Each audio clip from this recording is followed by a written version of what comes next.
Halo, Assalamualaikum warahmatullahi wabarakatuh, teman-teman semuanya. Nah, kembali lagi. Nah, pada kesempatan kali ini aku akan menjelaskan mengenai asuhan persalinan normal, teman-teman. Sekalian kita belajar ya, ini mengenai obgyn, obstetrinya khususnya.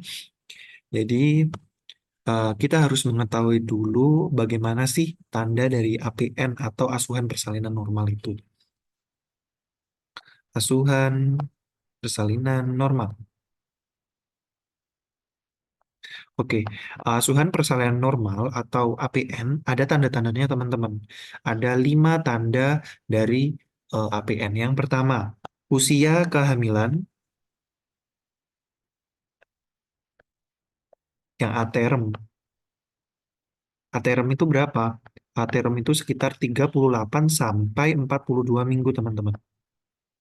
Terus, yang kedua adalah persalinan terjadi spontan. Oke, yang mana kalau dikatakan spontan berarti tidak ada induksi, teman-teman, atau tidak ada manipulasi lah. Terus yang ketiga, presentasi belakang kepala.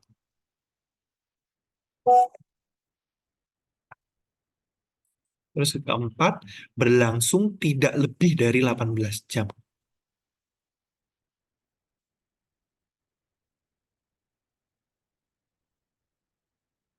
Terus yang terakhir adalah tidak ada komplikasi pada ibu maupun janin.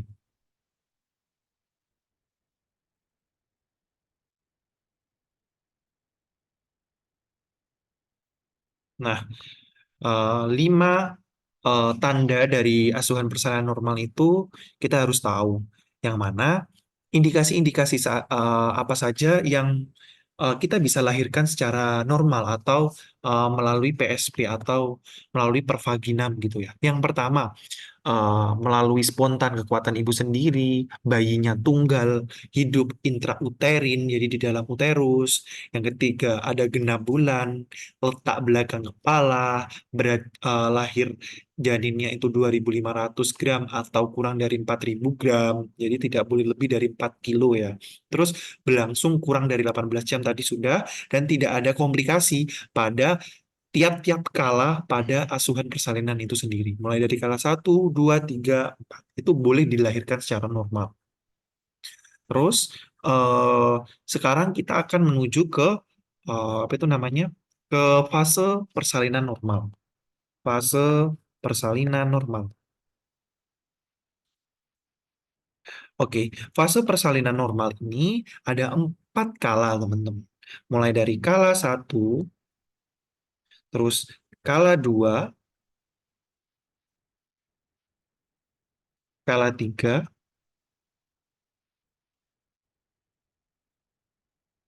dan kala 4.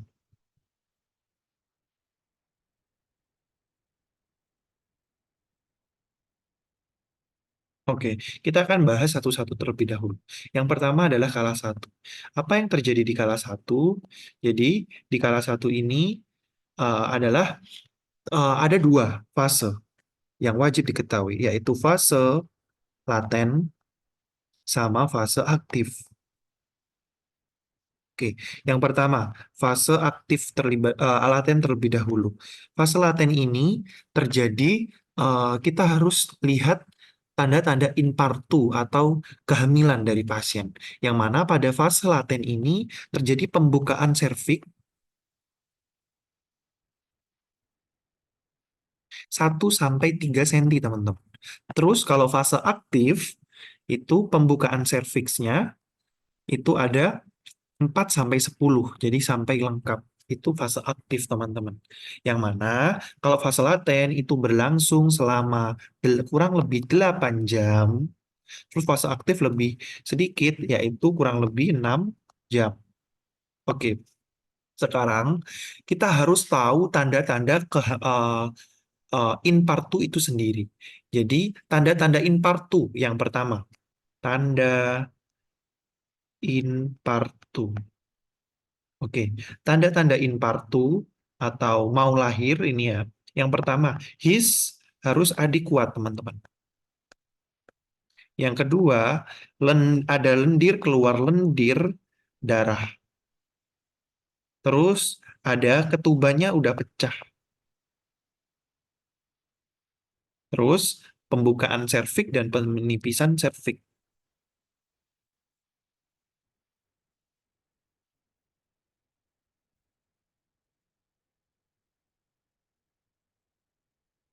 Oke, dari empat tanda infartu ini teman-teman wajib tahu. Ada his yang adekuat, ada lendir darah, ketubannya pecah, pembukaan serviks dan penipisan serviks. Nah, dari sini kita harus tahu dulu sebenarnya his adekuat itu seberapa kan? Nah, karena tadi di fase satu itu kala satu itu dibagi jadi dua, fase aktif maupun fase laten. Jadi berbeda. Kalau fase laten itu 2 sampai 3 kali hisnya, kontraksinya dalam waktu 10 menit, yang mana durasinya setiap kali kontraksi tersebut adalah 20 sampai 30 detik, teman-teman. Jadi kita eh, hitung hisnya pada fase laten. Jadi kita lakukan VT, ternyata masih pembukaan satu dan ada tanda-tanda infartu, kita akan nilai hisnya. Kalau memang pada fase laten 2 sampai 3 kali dalam 10 menit, setiap dalam his tersebut, dalam kontraksi tersebut 20 sampai 30 detik. Terus kalau fase aktif itu 3 sampai 4 kali, jadi lebih banyak kontraksinya. Dalam waktu 10 menit juga, durasinya 30 sampai 40 detik. Nah, dari sinilah kita nanti akan tahu patologisnya kalau kita tahu normalnya. Kalau kurang dari sini atau bahkan lebih rendah daripada his yang aku sebutin ini, 2 sampai 3 kali, 3 sampai 4 kali selama 30 sampai 40 detik, berarti ada suatu kelainan kontraksi uterus atau disebut juga sebagai atoni uteri gitu. Dan teman-teman wajib tahu di sini. Oke, selanjutnya kita akan menuju ke kala 2, teman-teman. Di kala dua, di sini apa yang terjadi? Di sini udah lengkap karena kan tadi udah pembukaan lengkap ya. Pembukaan lengkap sampai bayi lahir. Jadi kala 2 itu. Pembukaan lengkap sampai bayi lahir.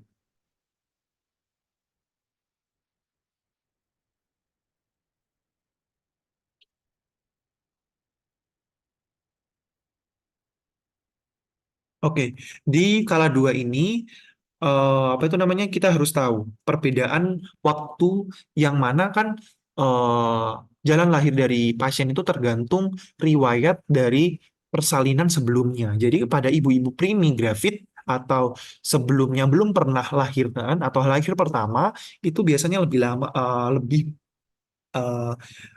lebih lama, teman-teman, yaitu sekitar apa, lebih cepat, sekitar 1 jam. Sedangkan multigravida sekitar 2 jam.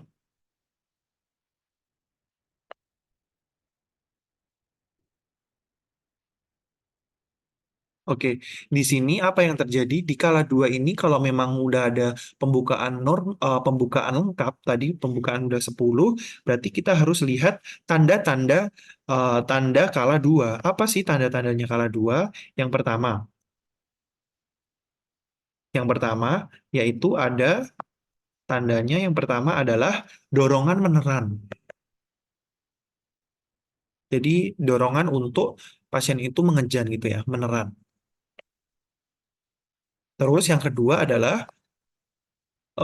tekanan pada anus, ada tekanan pada anus. Terus ada perineumnya menonjol. Terus ada vulvanya udah membuka.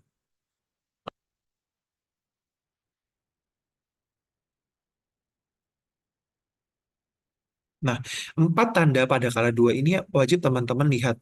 Otomatis ini merupakan kita sebagai dokter harus bantu persalinan dari sini. Bantu ibunya untuk mendorong, apa itu namanya, untuk membantu persalinan itu sehingga adik bayi bisa lahir gitu. Terus di setelah bayi lahir masih belum selesai, ada kelahiran plasenta. Plasenta terlepas ya.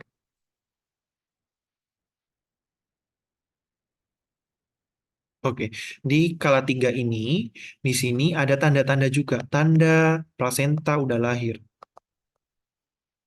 Senta udah lepas. Yang pertama, ada semburan darah. Jadi semburan darahnya itu banyak dan nyemprot tiba-tiba gitu ya. Terus yang kedua adalah uterusnya kayak gual pukat atau globuler. Terus yang terakhir adalah tali pusatnya memanjang. Nah, dari skala tiga ini kita harus terus memantau bahwa benar-benar plasentanya itu harus benar-benar lahir, teman-teman. Oke, di kala 4, ini kala 4 merupakan kala yang mana di sini kita harus pantau monitoring tanda-tanda vital dari ibu. Gitu ya. Nanti aku jelasin apa saja yang dimonitoring. Waktunya kurang lebih 2 jam setelah kelahiran atau postpartum. Oke, kala 3 tadi kelahiran plasenta itu tadi sekitar kurang lebih 30 menit ya teman-teman. Terus pada kala 2 tadi sekitar 1 jam, kalau primi, kalau gravid, kalau multi 2 jam. Oke, dari tanda-tanda tadi kita harus benar-benar hafal dan paham mulai dari dorongan meneran, tekanan pada anus, perineum menonjol ya. Karena ini sebagai dasar kita untuk lebih lanjut untuk membantu asuhan persalinan. Oke, selanjutnya kita akan pantau asuhan persalinan terlebih dahulu. APN kala satu. Apa yang kita lakukan di APN kala satu? Ingat, tadi di APN kala apa? Di kala satu yang terjadi apa? Kita mencari tanda-tanda dari infartu, mulai dari his adik kuat, lendir ada keluar lendir darah, ada ketubannya pecah, ada pembukaan serviks maupun penipisan serviks, kan? Nah, kalau di sini apa yang kita akan lihat parameter-parameter apa yang akan kita nilai? Yang pertama adalah produksi urin, teman-teman. Produksi urin, urin dari ibu, protein maupun aseton. Terus yang kedua adalah TD maupun suhu. Yang ketiga adalah pembukaan serviksnya pastinya untuk mengetahui ini fase laten atau aktif. Terus eh, keempat kita juga bisa nilai penurunan bayinya, Hodge berapa. Terus yang kelima adalah nadi dari ibunya, terus DJJ bayinya, terus kontraksinya kita nilai. Oke, harus hafal ya. Tadi kontraksi his-nya yang adekuat kalau fase aktif berapa, seperti itu. Laten berapa. Nah, ingat kontraksi ini kita nilai tiap 30 menit ya, teman-teman.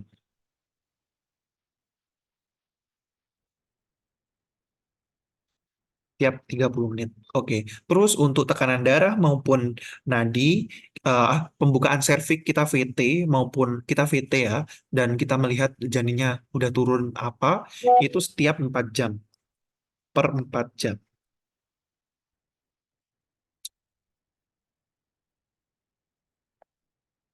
Jadi VT-nya tiap 4 jam.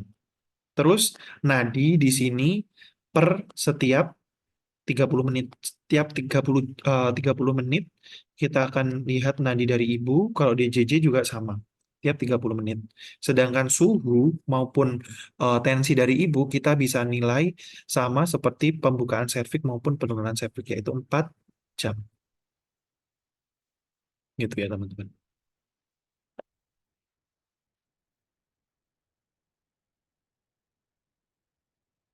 Oke.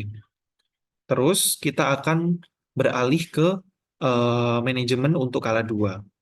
Manajemen di kala 2, ingat ya, kala 2 itu berarti kan persalinan bayinya. Kita harus tahu proses daripada kala apa itu namanya persalinan bayi atau seven cardinal movement, mulai dari uh, apa itu namanya engaged, penurunan, fleksi, internal rotasi, ekstensi, internal rotasi maupun ekspulsi sampai bayinya itu keluar. Nah, dari situ kita akan lihat benar-benar memastikan bahwa pembukaan servingnya itu udah lengkap 10 cm. Yang kedua, kepala janinnya di vulva dengan diameter 5-6 cm. Penanganannya seperti apa? APN-nya, yang pertama, kosongkan kandung kemih.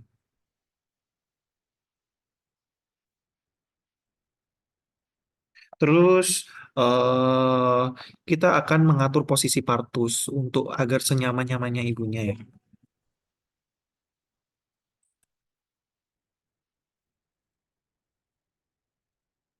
Terus jaga kenyamanan bayi, ibu.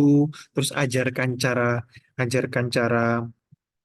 cara mengejan seperti itu teman-teman.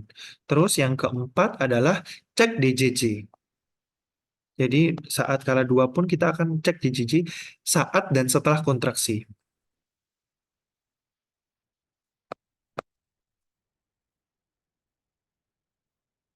Oke, dari kala dua ini teman-teman, kita harus mengetahui apakah ibunya ada indikasi indikasi episiotomi apa tidak,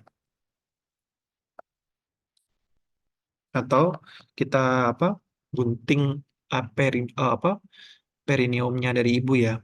Yang pertama indikasinya apa saja? Yang pertama indikasinya adalah perineum harus rigid, harus keras. Yang kedua, pertolongan persalinan kala dua primi gravida. Primi gravida ingat apa itu namanya? Orang yang baru lahiran pertama kali itu indikasi untuk lakukan episiotomi. Terus keadaan-keadaan patologi seperti adanya tumor seperti itu. Terus yang keempat ada indikasi tertentu, misal bayinya terlalu besar, makrosomia, terus ada juga distosia bahu, kita boleh bantuan untuk episiotomi. Gawat janin, terus menggunakan alat bantu forcep, gitu, gitu. Itu merupakan indikasi dari episiotomi. Oke, teman-teman. Terus kita akan lanjut ke APN kala 3.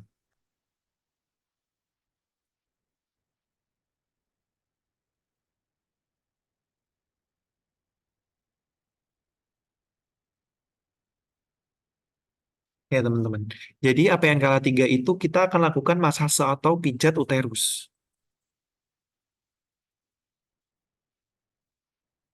Yang kedua, kita akan lakukan injeksi oksitosin. Seberapa banyak? Yaitu 10 unit IM, yaitu pada sepertiga bawah paha bagian luar. Terus yang ketiga adalah peregangan tali pusat terkendali.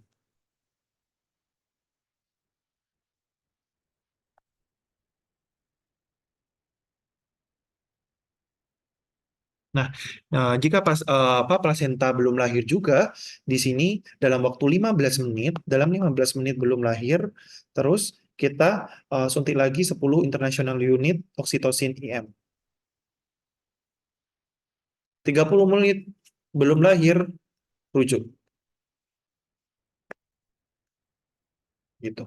Oke, jadi kita harus tahu ya. Terus bagaimana kalau ada pendarahan banyak di sini atau hmm, pendarahan yang mana pendarahan postpartum ya lebih dari 500 cc pada fase kala 3 ini kita akan lakukan manajemen aktif kala 3 yang mana kita harus pikirkan 4T: tonus, trauma, tisu, trombin gitu ya. Yang mana eh ternyata kok berdarah-darah nih setelah fase kala 3 setelah bayinya lahir, kok postpartum hemorrhage seperti itu yang mana darahnya lebih dari 500 cc. Kita harus yang mana di situ udah kita harus aware, waduh, darah banyak, kita harus takutkan ibunya adalah takut shock karena darah turun nadinya meningkat. Apa yang kita lakukan yang pertama pastinya ABC terlebih dahulu. Airway harus patensi jalan nafas, kita akan resusitasi jalur IV line besar, pemeriksaan oksigen, monitoring tanda-tanda vital, baru pikirkan 4T etiologinya. Tonus, trauma, tisu, trombin. Yang mana di sini tonus mungkin saja uterusnya lembek, yang mana kita harus lakukan bimanual kompresi dengan oksitosin dan juga kita bisa berikan oksitosin 20 international unit dalam NaCl 0,9%, infus 500 cc dalam 10 menit gitu ya.